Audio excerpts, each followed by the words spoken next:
Hi, I'm Dorothy Mullen. This little video series is called Dying Dar's Way, Radically Real Spiels on the End of Life. I'm here today with my friend Jenny Hartshorne. Hello. Jenny has been probably the most attentive, dutiful, loving friend and daughter to people who are in the dying process and also people who just have to plan for the end of life.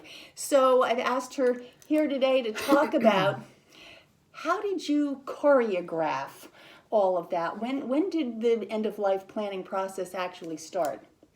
Well, it did start when my father made me power of attorney for his death or my mother's death, and so we did do that.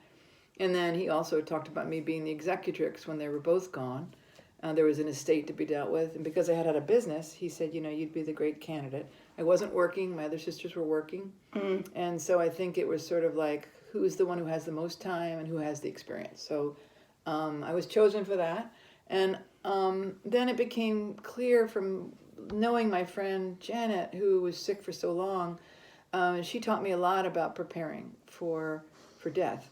And so I watched that, and then it started becoming clear to me when my mother got Parkinson's that we needed to do something to help my dad because he was older than she was. Maybe we're talking like 85 and 80, Right. 85 and 90. Right. And so we had to get long-term care, which they both had, but neither of us knew how it worked.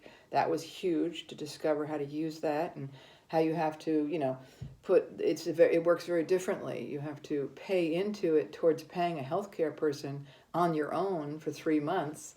You have to be qualified you sort of have to get into long-term care. They have to check that you have some things that you can't do. So it was all very interesting and helpful that I could help my dad. So after that period of getting someone in to help mom, then it was like we were on a roll. So then I started reading this amazing book. It's Atul Gawande. Thank you very right? much. Being Mortal. Being Mortal. And I loved a lot of it, but one thing I felt was so helpful was to educate us all on how to teach our parents what their options were. Because when my parents were growing up, you go to the doctor, you do exactly what he tells you. Right. Yeah, as we know, Dara doesn't agree. And you never, ever question. And so when my father was the one unexpectedly to get the diagnosis, it came through to me. The doctor called me. I was at the studio working, and the call came, your dad has 6 months to live. Okay, so I'm going to just stop you for 1 second here. I'm hearing that Jenny has already laid the terrain in which it was possible to receive this news, and there were so many things that did not have to happen urgently because you hadn't done them. You had taken care of the foundational things, the legal documents and so forth. The legal documents were taken care of. The long-term care, we understood how that worked. They both had that. We also knew that we had renovated the home maybe a year prior. That was a whole bunch of conversations, and that was a conversation where all my siblings, my brother was called in from Western Mass, and my sisters and I all sat with my parents, which made it kind of official, which I thought was helpful. You took the lead on that conversation? Each of us spoke. I think my sister spoke, but we all agreed ahead of time, my siblings, how we were going to present. Yeah, how we were going to present this to my parents, because we knew they couldn't afford to live outside the home, and we also knew the home with them upstairs was going to be very difficult. So we had to suggest that they move out for 6 months, 4 months, renovate the downstairs to make the living room their new bedroom. And their resistance was, we'll take care of that, we'll do it someday. And so we as siblings all were united in saying, no, guys, you have to decide to do this as soon as possible. Okay, so firm but gentle, or firm and gentle. Firm and gentle, but also I think what's really coming up for you at that point when you're starting to deal with parents that are aging, especially with dementia, but in my dad's case, he was completely with it. He was just aging. You have to be able to parent them in a way of taking their keys when they, when they don't want to give them up. You have to be able to tell them, Mom, you have these problems, so you need someone to come in and take care of you. And then she'll start telling the long-term care person, can you clean the curtains? Can you take the trash out? No, Mom, she's just here for you. Right. She's just sitting there. So all that is huge to try to become a parent to people that have always parented you. So you have to take that gently and kindly and always respectful, But we had to be firm at that point because we knew if they didn't renovate it, they were going to get too old to move them out. So, Okay. go ahead. Okay, so the foundation is laid. They have bought into at least to this point where they're accepting the home is going to change. This isn't death preparation. This is simply the way we need to live now so that we can be accommodated in our own home. Okay, bring us up now to you get the news about your father's diagnosis. Right. So I was at the studio. I had told the doctor, I guess for some reason she just contacted me instead of calling my dad. She told me that my dad had 6 months to live. That was hard to hear, even though he was 91. But right away, I thought to myself, he's got to know, because I just finished this book. We had talked about it, interestingly enough. If he did get a bad diagnosis, I had said to him a week before, Dad, you know that you can do palliative care. What's that? That's when you actually take things that will help give you comfort if there's any pain, and that you don't do anything to try to cure your disease. And you basically live exactly how you want, and you never have to go to the hospital again. He said, I wouldn't have to go to the hospital because I hate going to the hospital. Right, huge. And I said, no, you never have to go to the hospital again. They come to you. And they take care of you. So when I told my dad, knowing where we were going to go with this, he said, okay, it's okay. I'm really ready for that. And we had another example, which was helpful, of a friend of theirs who had died at home. So it kept being, I want to do it like Gloria did. So right away, I felt like we had the palette, right. We had the design of what we were going to do, So I'm hearing all along the way, it's just about being real with people each step of the way. Sure, some people don't want to have these conversations. That's okay. We're having these conversations and just gently. I mean, it's benignly manipulative. It's a good kind of manipulation to just be sure about who you are and what needs to happen, and I think sometimes, bring Dara, people along. You have to be a teeny bit threatening.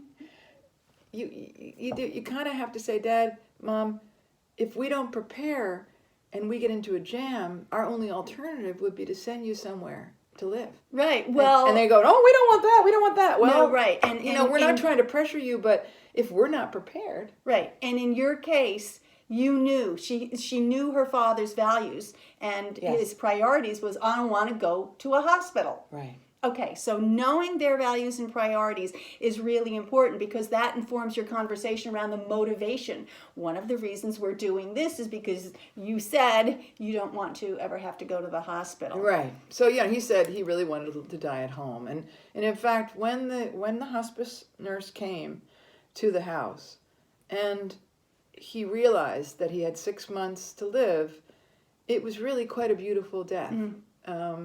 He got emails every day of fans telling him how much they loved him and what he meant to them. He would get letters. And then something else I didn't tell you yet that we did a year before that, because my father was a writer and he wrote lots of short stories that he published back in the 70s. And then he wrote a novel and that wasn't published. And then he wrote plays, one of which was performed. But he'd stopped writing. And I had been sad about that. And I had said to him, Dad, you always wrote such beautiful letters. Your correspondence was so beautiful, and you've, of course, kept all your letters. So what would happen if you were to write a book of letters, for your family? He never was into self-publishing, but I was like, Dad, you could do 200 copies. You could give the family. Everybody could have a beautiful copy of different letters that you wrote to different people, all of which would be a lot of family and friends.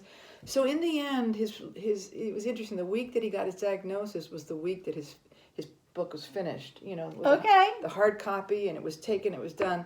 So all there really was left to do was to write something in the book to each person that he was giving it to. And in his chronic state, and in 91, one a day was perfect. But it gave him a project. It gave him a sense of purpose. It gave him, he's going to look, I'm going to do today, I'm going to go over and look at the birds. So identify with that. Yeah. Whatever it is that can keep me look at in us. touch Here's what with we're my doing with our sense of spare meaning time. and purpose. Right, making videos about end-of-life planning. Whatever speaks to my sense of purpose is what makes me want to have another really good day. Well, I'm going to say one thing. Go ahead. We did not rehearse. When I first got here, Dara and I walk every week. Well, guess what? She's usually very up about that. But the excitement level of getting this camera ready, and getting the ceiling back and the flowers right, and let's testing 1, 2. The energy and look at the face. Right, see? So she's living, she's in the zone. She's doing what makes her feel alive. And if you're going to die and you're going to know your demise, you want to feel alive as long as you can, right? Up to the very last second. And for my father, it was writing. So for him to take time to think about what he was going to write, we wrote his obituary together. Right. That took That's about. beautiful. It took I like a think week. That's beautiful. It took like a week. We planned. I'm a caterer, so we planned his wedding. We talked about what we were going to His serve. wedding. His memorial. Yeah, memorial. Okay, got it. We talked about his memorial. We talked about what we were going to serve. Right. Who was going to come. So That makes total sense to me. I would want to plan the whole menu. you did already. Yeah, I did. And who was going to come and where it was going to be, and what was wonderful about that was there was this really, really wonderful kind of sense of purpose every day. Dad, have you done the obituary? Do you want to work on that today? Or Dad, have you written, Jackson's book needs to be written. So, yes. So he'd park himself in front of the birds, ponder the birds for a while, watch the snow coming down. I get it. And then he would take his book and write Jackson. And maybe then he'd take a little nap, maybe use a little morphine. And then write again, this book is for you. And he'd say some beautiful little thing for each of for each of his relatives. So it was really a wonderful, wonderful thing. And he had very little pain, and he died very peacefully with all of us around him. I can absolutely identify with this concept that when you're in your meaning and purpose, to me, it's better than painkillers. I don't even want to put a pill in my life. If I know something good is coming, like you maybe, it's better than painkillers. Before we close, I'd just like to ask Jenny, how have these experiences, because you've lost a lot of people, there's been way too much cancer in your background, how have these experiences help you inform what you want for yourself? Yeah, that's another thing that you've helped me with. And I think I know certain things that I want, and I know things I don't want. I know that I definitely want to be in a really positive place when I'm dying. It doesn't have to necessarily be my own home, but if it was, home away from home, I would hope that it would be lots of music and lots of beautiful things to look at and fun people that aren't drooling, but I could talk to. But music is important. I really think, to me, it's important to have it on all the time. I would like to be learning up to the last second if I had my so you're anticipating remaining in character. What was joyful for you before, we expect will be joyful for you. Yeah, maybe cooking. But most importantly, I think I would really want to have the right to say no to procedures that would take me away from my joy. I think that's I totally get that. You know what I mean? It was my anxiety level went way down. And that's probably the with hardest those documents. thing. That's the hardest thing that you've done that I think weighs on a lot of people is how do you say no to a treatment that could give you 5 more years if other people want you to take that? How do you have the confidence of knowing that you don't want that? With that how do you give up that little bit of hope that says maybe I could actually get beyond this? And I don't know, you just understood that your choice was good for you, but that's the piece I don't know. Yeah, well, it's called realistic hope.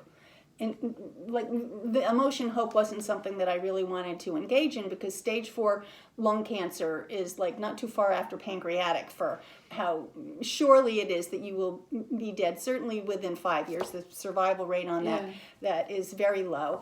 And it was actually the terminalness of this diagnosis that made it easier for me to go into acceptance.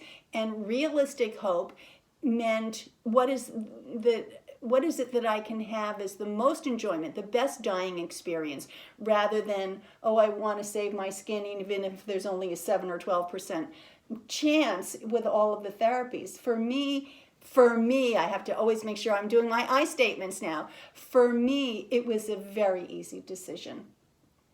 I don't want all those treatments. But sweetie, you also knew that there was a treatment which was that you didn't want. That was Right. the steroids, which were a necessary thing that you would have to do, and you knew you had been on those, and that they were going to make you miserable. So not everybody has that unfortunate advantage to know what it's like.